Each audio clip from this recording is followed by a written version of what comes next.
Je crois que la politique de l'environnement, ça ne se réduit pas à des gobelets en plastique et à mettre un peu de diester dans les cartes du Conseil général, mais il faut aller au-delà. Il y a beaucoup de choses qui doivent être faites dans ce domaine-là et nous réclamons notamment la mise en place d'un agenda 21 qui permettrait d'avoir une politique d'ensemble du point de vue environnemental, mais jusqu'à présent, nous n'avons pas été entendus. Deuxième urgence, c'est l'urgence éducative.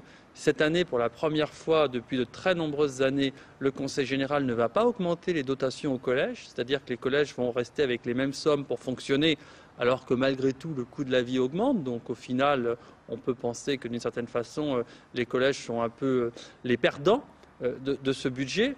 D'autant plus que le Conseil général refuse toujours de prendre en compte notre proposition concernant l'informatique dans les collèges, qui sont énormément en retard. Et là aussi, il n'y a pas de réponse positive.